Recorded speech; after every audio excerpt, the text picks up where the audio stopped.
Today I'm going to show you a little bit of the way that I like to teach people how to walk their dogs on leash, right next to them with a loose leash. So I'm using Henry as my demonstration dog. Henry can be a pretty big handful on leash, so I thought he'd be my best choice. Right now he's focusing on a small fluffy dog that's coming toward us. So what we're going to aim for is to have him about this far away. So we only want this much loose leash. We do not want it tight. We cannot communicate to him if it's constantly tight. We'll have it just a little bit loose, and he's going to be asked to stay right in this area. And so I will show you how we get started, just kind of the basics. And I want this collar to be, we want the collar to be right up behind their ears so we have maximum control of the head. For even more control of their head, you can use one of those gentle leaders or halty leads that'll go around their face like this. They can be a little hard for dogs to get used to, but that gives you a lot of control. If you think about it, that's why we use a head harness on huge animals like horses, cattle, things like that, because you can have so much more control over them. And here comes another dog, so we'll go ahead and walk this way while this other dog comes by. Henry. Right here. Good job. Right here. That's a good boy. That's a good boy. Good boy. Right here. Let's go this way. Good. Good.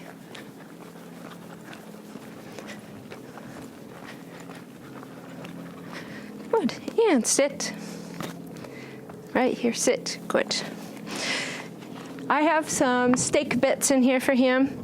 I don't want to feed him constantly. What I'm trying to teach him is you need to pay attention to where I am, and you're not allowed to go too far ahead. You're only allowed to be in this little bubble here. They can be on either side, it doesn't matter. He often walks on my right side while my other two collies walk on my left side. And he doesn't care. He just knows he needs to stay in this small bubble. What I'm doing if they start leaving that bubble is I'll give them just a small little reminder on the leash. Now, when your dog is first learning, they might need more than a small reminder. If you have a bigger dog, a dog that's way stronger than you, which honestly is most dogs, even tiny dogs, especially if they're kind of one of the bully breeds or a terrier, a French bulldog or a Boston terrier, maybe a Jack Russell terrier, those are really strong dogs, even though they're strong mentally too. So depending on your dog's temperament, physical abilities, that will depend on the instrument you use. The one thing that never will work well for walking a dog politely on leash is a harness. Again, going back to a horse, controlling a huge animal, if you tried to, using a harness on a dog is akin to trying to control a horse with its saddle. You have no control because you're trying to control the main body mass instead of the head. If you have control of the head, you have control of where that animal goes. All right, this is another kind of leash that can actually work pretty well. It's super cheap. You can actually get this sort of leash free from the veterinarian's office. It's just a little slip leash. And this actually works pretty well on dogs that need a little bit of control, a little bit of correction, but not so much as a collar like this. I think you all are familiar with that. That is a prong collar or a pinch collar. These are super nice for when you are a smallish person or just a person who doesn't want to be dragged around. I don't care how strong or big you are. And you have a really big, strong dog. Some of the nicest, sweetest dogs, like golden retrievers, Labrador retrievers, they can be incredibly hard pullers, and that can be dangerous, especially if it's icy or snowy. And this is a kind of collar that they actually can feel when you're trying to communicate with them. And they look worse than they really are, even if you put it on yourself, and our skin is so much more sensitive than a dog's skin. It's not that big of a deal. So I don't worry about these. I use these quite a bit. They're actually in some ways more humane than a slip collar like this one, because these can just keep choking. And if you're not really good with your leash work, your dog will cough and hack because it's putting so much pressure on its trachea. These will never put pressure on your dog's trachea. You do need to know how to use any of these tools though. Henry, right here. You need to know that with any of these tools, they will all pull on any of these, even a pinch collar. So any of these tools, you have to know, do not let them pull on it. The leash must always be loose, always be loose. If they're getting out of position, they need just a little reminder. It's kind of like a tap on your friend's shoulder if your friend is not paying attention to you when you're talking. It's just a tap to say, you need to be with me. We're taking this walk together. So let me take a little jaunt with Henry again. I'll show you Henry's collar too. This is Henry's collar. This is also a prong collar or pinch collar, and it's really easy to put on because it has a little buckle. But on the back side, it has these very small prongs, and these can actually be removed if you don't want to use them anymore. And he kind of needs this. He's young and he's strong, much stronger than I am. Good job. And it's very easy to put on. I get those from lolalimited.com. I'll put a link down below in the description. And here comes our neighbor with their dog. So maybe that will be distracting. All right, let's walk. So loose leash. He gets ahead, he gets a little reminder, and then that's all. Then loose, right here. There you go. Do some turns. Some turns keeps their attention on you. Good, right here. Good job. You give them a treat every once in a while. Good. While they're in position, sit. Ask them to sit. Keep them interested. Okay. You will see, I've seen this quite a bit on other people's videos where they have them on a really long leash and they're all over the place like that, and they're turning and they're turning and they're trying to get the dog with them. I prefer to get them right where I want them and take my walk. I don't want to be wandering all over and doing U-turns and left turns and right turns all over the place just to get them. I want to show them immediately what it is that I want. Right here.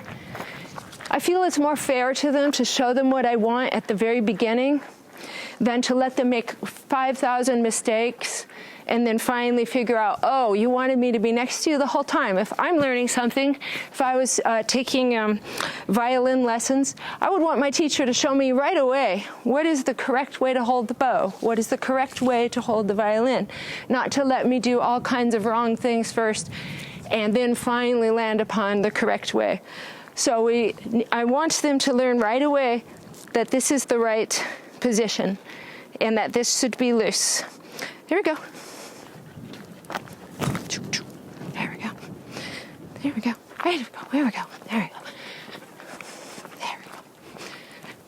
Couple more notes too about your body position. When you're walking your dog, don't walk like this, slumped over toward them, like this. This can happen a lot. You're so worried that you're doing this.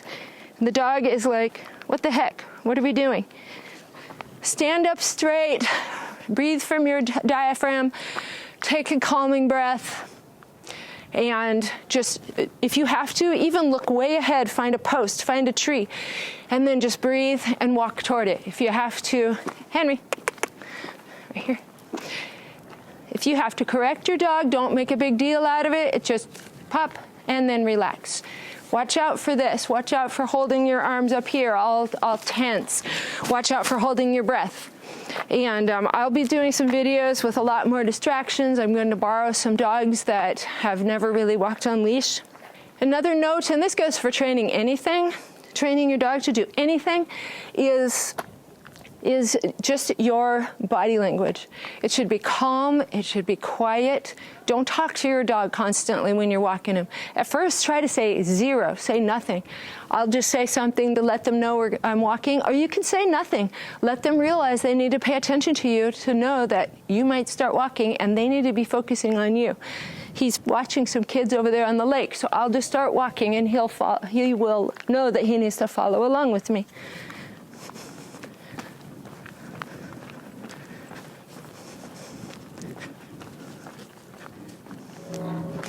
There we go. There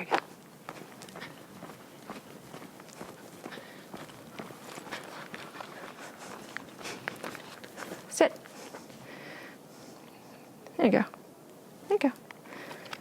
Good job, good job. You can have some treats. At first, it's super hard to learn to handle the leash, the dog, your treats. At first, just leave the treats out. They don't even have to have treats at first. Don't even worry about it. Just work on your leash, work on your body language, calm, assertive, just like any other way that he's eating sticks. Just like any other time that you are training your dog, you're working with your dog, you're the leader. And speaking of leader, I call this leadership walking. This is actually not just powerful for just taking a walk without getting dragged everywhere. This is actually a really powerful tool for when you get a new dog that is anxious, that's nervous, that is scared. It's good for dominant dogs who've never had anybody try to control them ever. This leadership walking teaches them, I'm the leader of this walk. You stop when I stop. You go when I go. You walk at the pace I walk. It's a very good exercise. Dogs that have a really poor background, that have had very little leadership work, they can really fight this. I've had dogs throw themselves down on the ground and roll around and scream and throw a tantrum because they don't want to give up that control. They don't understand. They've never been told, you must follow me. So this is a great exercise. When I adopt a new dog, I've had many, many foster dogs. We got a new foster dog in December that we ended up adopting. I do not let them interact at all until we've taken a leadership walk together. So I'll keep the new dog in the car. I'll go get my dogs, I leash them up, put the new dog on a leash, and they're all expected to walk calmly, loose leash next to me. The new dog probably will be pulling and going all over the place, but it establishes that they are a pack together. We're all going on a little pack walk together. We're all one unit, and that I am the boss of the whole unit, and they need to follow behind me or next to me. So it really establishes that trust, the leadership, the calm, that starts to instill that calm mind in the dog. It's just a very powerful tool. I've rehabilitated many dogs starting with the leadership walk and nothing but that. It's just very powerful. It'll really help build confidence in shy dogs, and teaches dogs that aren't so shy, they're bossy, maybe have a streak of aggression, teaches them that they must respect humans and must respect me, and in a gentle way. This is a very gentle way. We're not doing the old 1950s dominance rolling or anything. We're just showing them, walk with me. You will enjoy it. If you follow my rules, it'll all go well. And that is really the core of leadership walking. Let's do it one more time.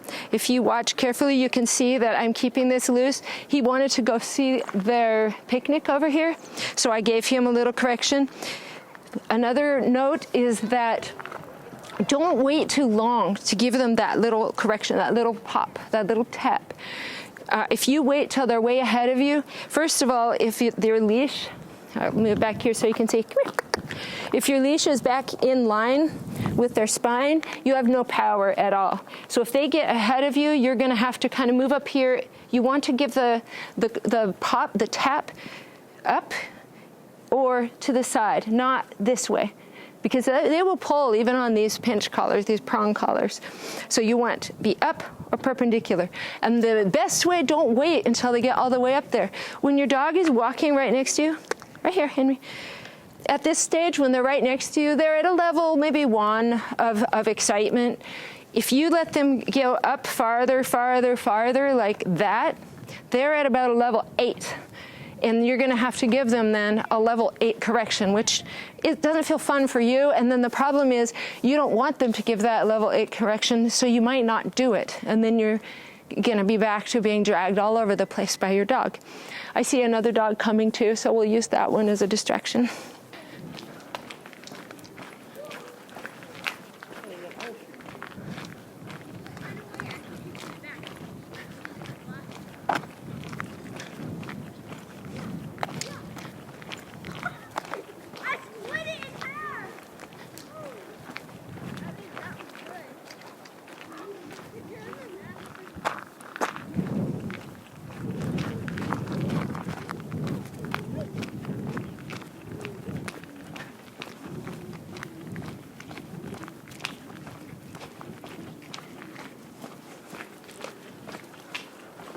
side, right here.